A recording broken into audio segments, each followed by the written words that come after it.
Hello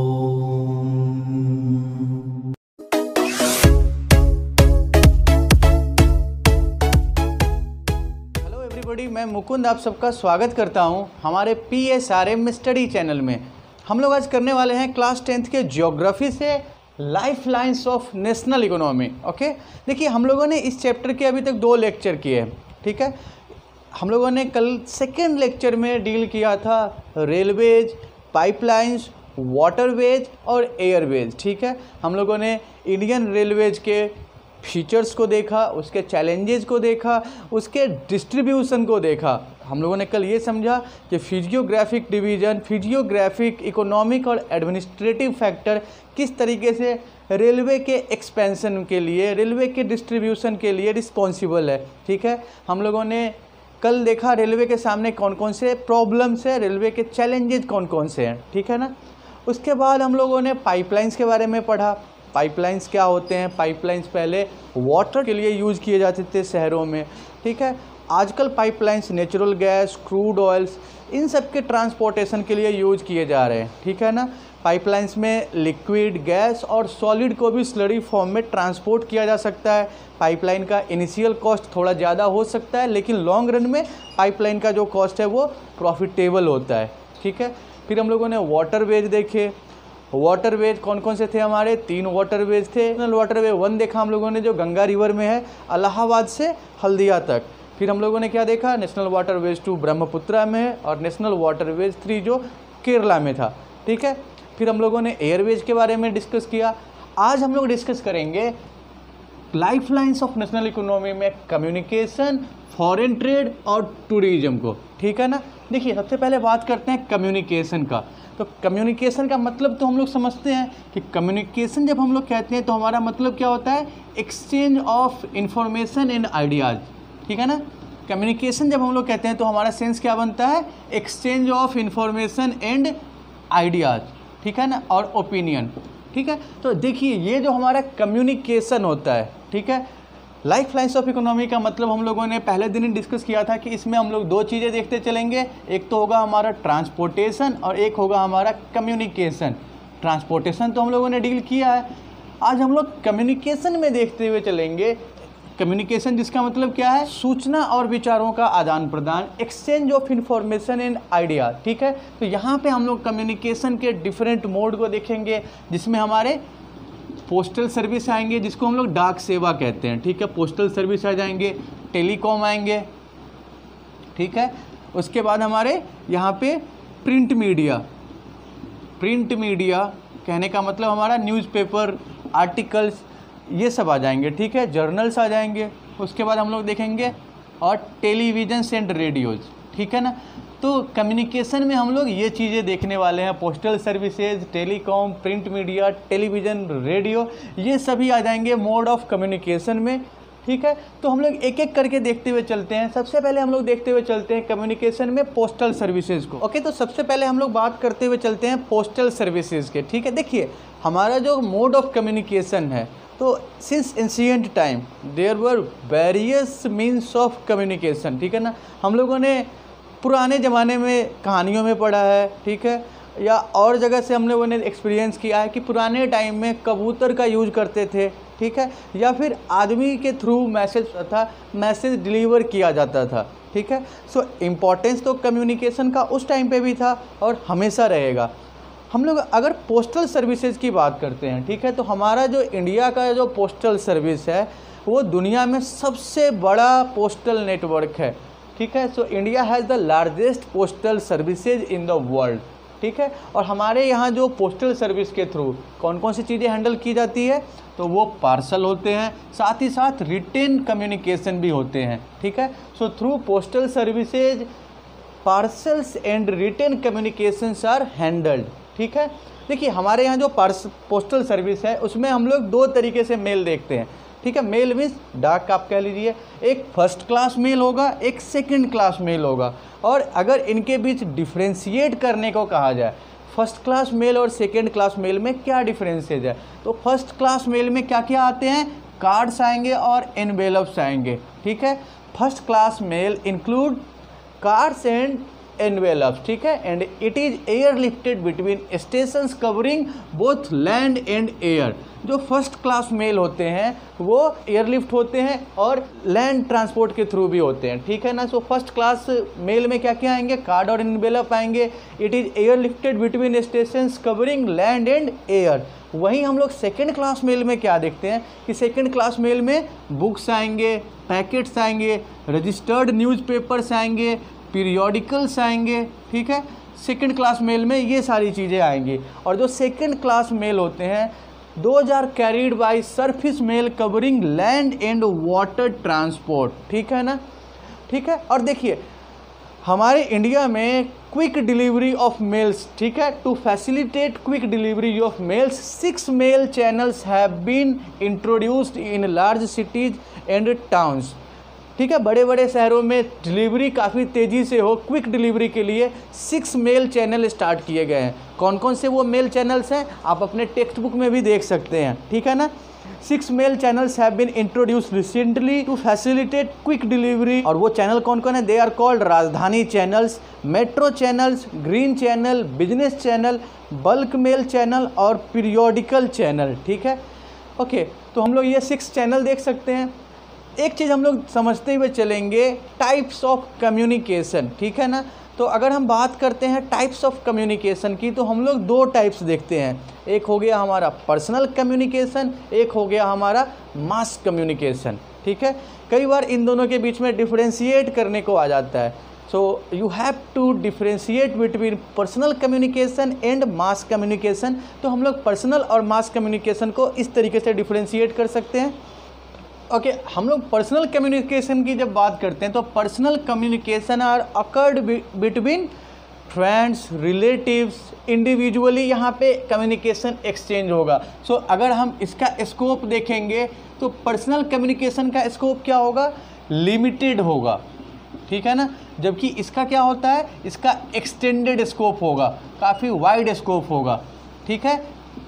mass communication का scope wide होता है जबकि पर्सनल कम्युनिकेशन का स्कोप हम लोग क्या देखते हैं, लिमिटेड स्कोप देखते हैं, ठीक है। वहीं अगर हम लोग पर्सनल कम्युनिकेशन के एग्जाम्पल को देखेंगे तो क्या क्या आएंगे यहाँ पे, आपके लेटर हो गए जो आप अपने फ्रेंड्स को, रिलेटिव को, फैमिलियर्स को, ठीक है, या जिनके साथ आपके बिजनेस रिलेशन है उनको लिखते हो, तो यहाँ पे क्या होगा, पर्सनल कम्युनिकेशन आ जाएगा। जैसे लेटर हो गए, फ़ोन कॉल्स हो गए आपके, ठीक है, ईमेल हो गए आपके, आप किसी को मेल करते हैं तो वो क्या आएगा, पर्सनल कम्युनिकेशन कहलाएगा आपका।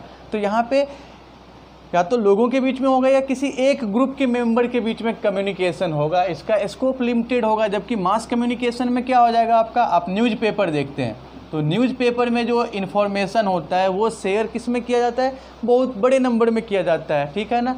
सो वो क्या कहलाएगा, मास कम्युनिकेशन। आपके टेलीविज़न हो गए, आजकल हम लोग एक नया मीडियम देख रहे हैं मास कम्युनिकेशन का, वो है सोशल मीडिया, ठीक है ना। सोशल मीडिया में आप सभी लोग यूज कर रहे हैं, फेसबुक हो गए, आपके इंस्टाग्राम हो गए, और भी बहुत सारे सोशल साइट्स हो गए, ठीक है ना। तो सोशल मीडिया में मास कम्युनिकेशन जो है हमारा, सोशल मीडिया, फेसबुक वगैरह कौन से कैटेगरी में आएगा, मास कम्युनिकेशन में आएगा, ठीक है। अगर हम इसके इम्पैक्ट की बात करते हैं तो पर्सनल कम्युनिकेशन का इम्पैक्ट भी क्या होगा, लिमिटेड होगा, क्योंकि यहाँ पे इंफॉर्मेशन लिमिटेड रेंज में शेयर किया जाता है, ठीक है ना। जबकि मास कम्युनिकेशन का क्या होगा, बहुत ज़्यादा इफेक्ट होता है, तो इसका क्या होगा, अनलिमिटेड होगा, ठीक है। मास कम्युनिकेशन का इम्पैक्ट आप देखते हैं तो अनलिमिटेड इम्पैक्ट है, ग्रेटर इम्पैक्ट है, बहुत ज़्यादा इसका प्रभाव पड़ेगा, ठीक है ना। सो मास कम्युनिकेशन के हम लोग एग्जाम्पल देख सकते हैं, मास कम्युनिकेशन के स्कोप को देख सकते हैं, मास कम्युनिकेशन के इम्पैक्ट को देख सकते हैं, ठीक है। तो हम लोग ना मास कम्युनिकेशन और पर्सनल कम्युनिकेशन को समझ रहे हैं। अब इसके साथ साथ हम लोग टेली कम्युनिकेशन को देखते हुए चलते हैं, ठीक है ना। टेली कम्युनिकेशन, देखिए टेली वर्ड का मतलब क्या होता है, रिमोट होता है, दूर होता है, टेली, टेलीफोन, ठीक है ना। टेली एंड फोन, टेली मतलब दूर, फोन मतलब आवाज़, साउंड। तो जब आप दूर की आवाज़ सुनते हैं तो वो क्या कहलाएगा, टेली कम्युनिकेशन, ठीक है। टेली कम्युनिकेशन या टेलीफोन के थ्रू कम्युनिकेशन। आप लोग ना लैंडलाइंस फ़ोन देखते होंगे, ठीक है, मोबाइल फ़ोन देखते हैं, ओके। हमारा जो टेक्स्ट बुक है उसमें पुराना एडिशन है, तो इसमें सिर्फ और सिर्फ लैंडलाइन फ़ोन्स के बारे में बात की गई है, मोबाइल के बारे में अभी बात नहीं की गई है। तो हम लोग टेक्स्ट बुक के अकॉर्डिंग ही चलते हैं और देखते हैं टेली कम्युनिकेशन, टेलीफोन सर्विसेज की बात करते हैं ना, तो इंडिया में 37,565 टोटल टेलीफोन एक्सचेंज है, ठीक है। और अगर हम लोग एशिया में टेलीकॉम सर्विस की बात करें, टेलीकॉम नेटवर्क की बात करें, तो India is one of the largest telecom networks in Asia, ठीक है। एशिया में इंडिया एक लीडिंग टेलीकॉम सर्विस प्रोवाइडर है, ठीक है। अगर हम लोग ना अर्बन एरियाज़ को छोड़ दें तो इंडिया के जो टोटल विलेज हैं, ठीक है, about 2/3 of the villages have been covered with STD telephone facility. STD का फुल फॉर्म क्या होता है? सब्सक्राइबर ट्रंक डायलिंग, ठीक है, सब्सक्राइबर ट्रंक डायलिंग। STD का फुल फॉर्म आप लोग याद रखेंगे, कई बार एक नंबर में पूछ लिया जाता है। तो इंडिया की बात करते हैं तो more than 2/3 of the villages have been covered with STD facility, ठीक है। और इन्फॉर्मेशन के फ्लो को डेवलप करने के लिए, मजबूती देने के लिए गवर्नमेंट ने क्या किया है? स्पेशल प्रोविज़न किया है जिससे STD सर्विस को 24 आवर्स अवेल किया जा सके। ओके, देखिए लैंडलाइन फ़ोन्स की बात करते हैं तो आज से 15 साल पहले तक ये काफ़ी पॉपुलर थे, जबकि अगर आप रिसेंट के 10 ईयर में देखते हैं तो in recent 10 years mobile services काफ़ी ज़्यादा पॉपुलर हुए हैं, ठीक है, और काफ़ी अफोर्डेबल भी हो गए हैं। तो अब आप ना देख सकते हैं कि एक कॉमन आदमी भी मोबाइल फ़ोन यूज कर रहे हैं, तो कहीं ना कहीं इन्फॉर्मेशन और कम्युनिकेशन का जो दायरा है वो काफ़ी ज़्यादा बढ़ा है, ठीक है। यही हम लोग देखते हुए चलते हैं मास कम्युनिकेशन के और मीडियम की तरफ। तो मास कम्युनिकेशन में हम लोग क्या देखते हैं? तो मास कम्युनिकेशन की बात करते हैं तो हम लोग ये देखते हैं कि मास कम्युनिकेशन मास स्केल पे इंफॉर्मेशन और education, entertainment, awareness, mass communication mass scale पे, चाहे वो इंफॉर्मेशन हो, एजुकेशन हो, ठीक है, एंटरटेनमेंट हो, अवेयरनेस हो, मास स्केल तक ये चीज़ें पहुंचाने में बहुत ही ज़्यादा इफेक्टिव रोल प्ले कर रहा है, ठीक है ना। आप टेक्स्ट बुक में देखते हुए चल सकते हैं, mass communication provides entertainment and creates awareness among people about various national program and policies. Mass communication में कौन कौन सी चीज़ें आती है तो हम लोगों ने पीछे बात की है इसके बारे में। इसमें रेडियो आएंगे, टेलीविज़न आएंगे, ठीक है ना, उसके बाद न्यूज़पेपर्स आएंगे, मैगजीन्स आएंगे, फिल्म्स आएंगे, फिल्म भी मास कम्युनिकेशन का ही हिस्सा है, तो ठीक है। It includes radio, television, newspaper, magazine, books and films. All India radio, जिसको हम लोग आकाशवाणी कहते हैं, आकाशवाणी सेवा रेडियो के लिए यूज करते हैं, ठीक है ना। सो ऑल इंडिया रेडियो और Akashvani broadcast a variety of programs in national, regional and local language, ठीक है। ऑल इंडिया रेडियो को शॉर्ट में क्या बोलेंगे हम लोग? AIR, ठीक है। तो ये नेशनल, रीजनल, लोकल, इन सभी लैंग्वेज में बहुत सारे प्रोग्राम्स क्या करती है? ब्रॉडकास्ट करती है। देखिए जो भी प्रोग्राम रेडियो के थ्रू एयर होते हैं, ठीक है, रेडियो के थ्रू होते हैं, उसके लिए हम लोग कौन सा टर्म यूज करेंगे? ब्रॉडकास्ट। और टेलीविज़न के थ्रू होंगे तो टेलीविज़न के लिए कौन सा यूज करेंगे वर्ड? टेलीकास्ट, ठीक है। तो प्रोग्राम रेडियो पे क्या होते हैं? ब्रॉडकास्ट होते हैं। टीवी पे क्या होते हैं? टेलीकास्ट होते हैं, ठीक है। इसको समझ लीजिएगा आप लोग। सो हम लोग बात कर रहे हैं ऑल इंडिया रेडियो की, तो All India Radio broadcast many program in national, regional और लोकल लैंग्वेज, ठीक है। वहीं हम लोग टेलीविज़न की बात करते हैं, दूरदर्शन, ठीक है। तो दूरदर्शन की बात करते हैं, टेलीविज़न की बात करते हैं, तो Doordarshan, the national television channel of India, is one of the largest terrestrial network in the world. It broadcast a variety of program from entertainment, education and sports for people of different age group, ठीक है ना। तो दूरदर्शन पे बहुत तरह के program, Doordarshan telecast various kinds of program, whether it is related with entertainment, education, okay, और awareness. वहीं हम लोग ना देखिए टीवी और रेडियो के बाद अगर बात करते हैं मास कम्युनिकेशन में तो न्यूज़पेपर की बात करते हैं। न्यूज़पेपर को हम लोग कौन से में लेते हैं? प्रिंट मीडिया में, ठीक है ना। तो न्यूज़पेपर की जब हम बात करते हैं तो हम क्या देखते हैं कि India publishes a large number of newspaper and periodicals annually, ठीक है। इंडिया में बहुत अलग अलग लैंग्वेज में भी न्यूज़ पब्लिश किए जाते हैं, ठीक है। लगभग 100 से ज़्यादा लैंग्वेज में यहाँ न्यूज़पेपर पब्लिश होते हैं, जिनमें मेनली अगर हम लोग देखते हैं तो इंग्लिश हो गया, हिंदी हो गया, उर्दू हो गए, और भी रीजनल लैंग्वेजेज आ जाते हैं। पूरी दुनिया में अगर हम लोग देखते हैं, न्यूज़पेपर के बाद फिल्म्स की बात करते हैं, तो पूरी दुनिया में सबसे ज़्यादा फीचर फिल्म इंडिया में एनुअली प्रोड्यूस होती है। India is the largest producer of feature film in the world. It produces short films, video feature film and video short film. और इंडिया में जो फिल्म प्रोड्यूस होती है, तो इंडिया में फिल्म्स को सर्टिफाई करने के लिए जो रेगुलेटरी बॉडी है CBFC stands for central board of film certification. CBFC का फुल फॉर्म क्या होता है? Central board of film certification, ठीक है ना। देखिए, आप कोई फिल्म देखते होंगे तो सबसे पहले ना आप ये देखते होंगे, जो स्क्रीन पे आप देख रहे हैं, ऐसा सर्टिफिकेट देखते होंगे। कोई भी फिल्म शुरू होती है तो ये इसका क्या काम है कि ये फिल्म, कोई भी फिल्म जब रिलीज़ होती है तो उसको ये सर्टिफाई करती है कि इसके कंटेंट प्रॉपर है या नहीं व्यूअर के लिए। उस हिसाब से फिल्मों को क्या करती है, ये कैटेगरी देती है, फिल्मों को सर्टिफाई करती है। जैसे आप कोई फिल्म देखते होंगे ना, तो आप देखते होंगे कि वो यूज सर्टिफिकेट है, यूएस सर्टिफिकेट है, या और क्या सर्टिफिकेट है। तो वो ना एक्चुअली इसको सर्टिफाई करती है।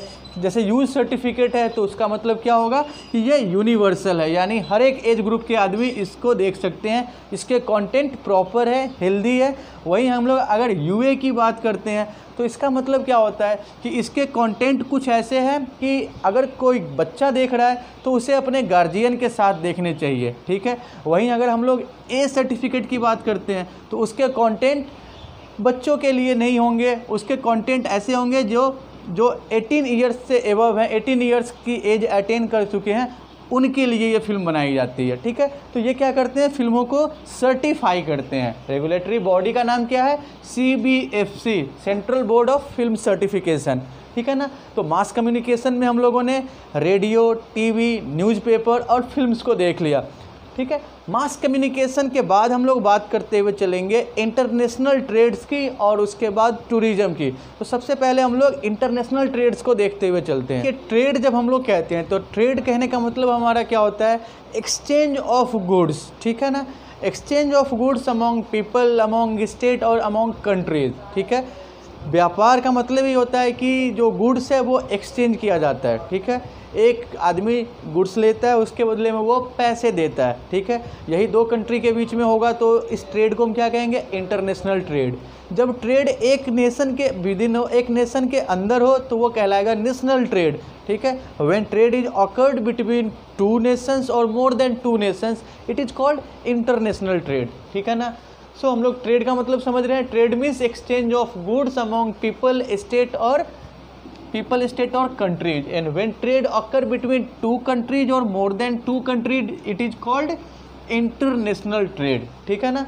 देखिए, इंटरनेशनल ट्रेड की अगर हम बात करते हैं, ठीक है, अगर किसी कंट्री का इंटरनेशनल ट्रेड ज़्यादा है तो वो कंट्री बहुत ज़्यादा डेवलप्ड होगा। दो तरीके का हम लोग ट्रेड देखते हैं इंटरनेशनल ट्रेड, एक एक्सपोर्ट और एक इंपोर्ट, ठीक है। इंपोर्ट में क्या होता है कि बाहर के कंट्री से आप अपने कंट्री में कुछ सामान मंगाते हैं जो हमारे कंट्री में प्रोड्यूस नहीं हो रहा है। वहीं जिसका प्रोडक्शन सरप्लस में हो कंट्री में, ठीक है, वो दूसरे कंट्री में जहाँ पे उसका प्रोडक्शन नहीं है, जहाँ पे उसकी रिक्वायरमेंट है, वहाँ करते हैं। तो उसको क्या बोलते हैं हम लोग? एक्सपोर्ट।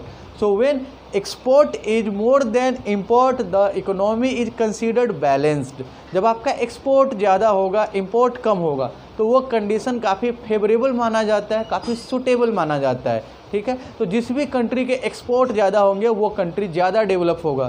क्यों ज़्यादा डेवलप होगा?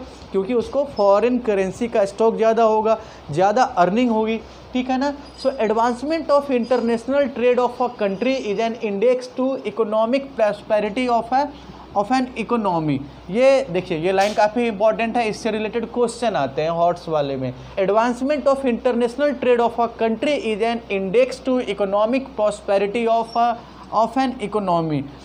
कौन कौन से रीजन से किसी कंट्री का इंटरनेशनल ट्रेड वहाँ की इकोनॉमी का इंडेक्स माना जाता है? आप स्क्रीन पे एक एक पॉइंट देख रहे हैं, ठीक है। तो आप इन पॉइंट के थ्रू अपने आंसर करेंगे। इन पॉइंट के थ्रू आप इस क्वेश्चन का आंसर कर सकते। वहीं हम लोग अगर अपने इंडिया की बात करते हैं तो जो इंडिया से जो चीज़ें एक्सपोर्ट होती है उनमें एग्रीकल्चरल और एलाइड प्रोडक्ट्स, एग्रीकल्चर से जुड़े प्रोडक्ट्स देखते हैं हम लोग, मिनरल्स एक्सपोर्ट होते हैं, जेम्स एंड ज्वेलरी एक्सपोर्ट्स होते हैं, इंजीनियरिंग प्रोडक्ट्स एक्सपोर्ट किए जाते हैं। जबकि हम अपने यहाँ इंपोर्ट किए जाने वाले गुड्स की बात करते हैं तो पेट्रोलियम प्रोडक्ट हम लोग इंपोर्ट करते हैं, pearls and precious stones, chemical products, ठीक है, ये सब हमारे कंट्री में इंपोर्ट किए जाते हैं। पिछले कुछ ईयर में हम लोग क्या देखते हैं कि इंडिया ना इंटरनेशनल स्टेज पे इमर्ज हुआ है एक सॉफ्टवेयर जिएंट के रूप में। सॉफ्टवेयर जिएंट्स कहने का मतलब क्या है कि इंडिया ना एक बहुत बड़ा प्रोड्यूसर और सप्लायर के तौर पे डेवलप किया है इंटरनेशनल स्टेज पे। So India has emerged as a software giants at the international level and earns a large foreign exchange through export of IT services. ठीक है, आज आप जो भी रिनाउंड IT सेक्टर की कंपनीज है, अगर आप वहाँ देखते हैं तो वहाँ सबसे ज़्यादा आपको इंडियन दिखाई देते हैं। ठीक है ना, इंडिया में सॉफ्टवेयर का प्रोडक्शन और सॉफ्टवेयर सर्विसेज से रिलेटेड जो प्रोफेशनल है वो काफ़ी ज़्यादा आए हैं, तो इसका एडवांटेज इंडिया को मिलता है। ठीक है, IT सर्विस के एक्सपोर्ट के थ्रू इंडिया काफ़ी ज़्यादा फॉरेन करेंसी अर्न करता है। सो IT सर्विस में इंडिया का एक लीडिंग पोजीशन है।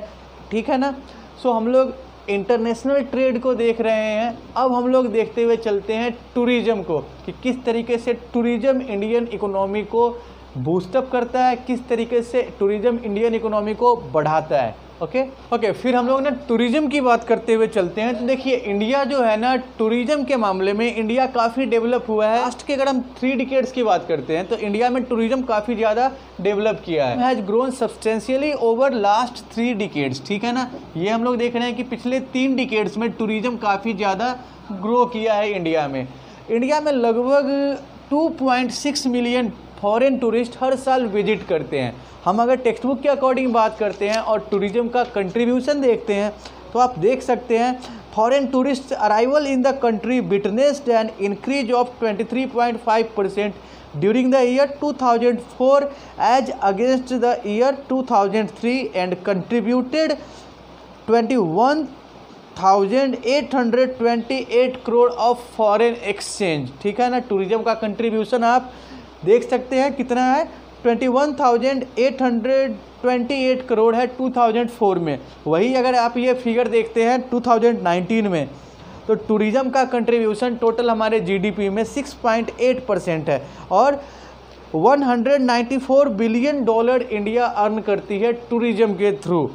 अगर हम टूरिज़्म में इंडिया के पोजीशन की बात करते हैं तो India stands eight 10th position in terms of size and volume of tourism in the world.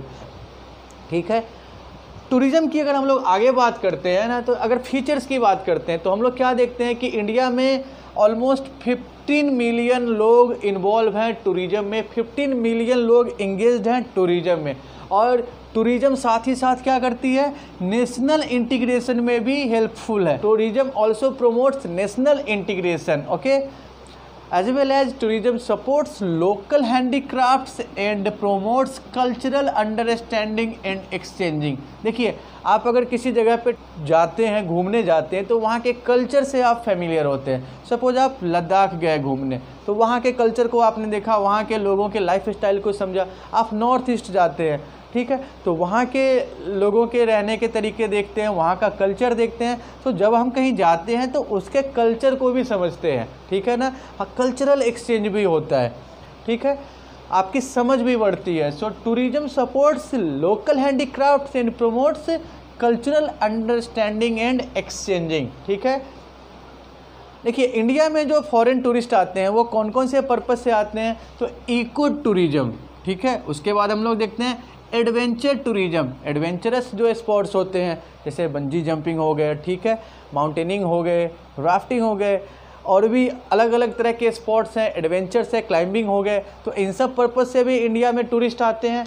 Medical tourism, ठीक है, देखिए मेडिकल टूरिज़्म ना टूरिज़्म के सेक्टर में एक नया टर्म, नया आइडिया देखने को मिला है। जैसे हम लोग ना इसमें अगर देखते हैं मेडिकल टूरिज़्म में तो रिसेंट ईयर में केरला काफ़ी डेवलप किया है। ठीक है, कि बाहर के जो टूरिस्ट होते हैं वो मेडिकली हील करने के लिए इंडिया में आते हैं, ठीक है।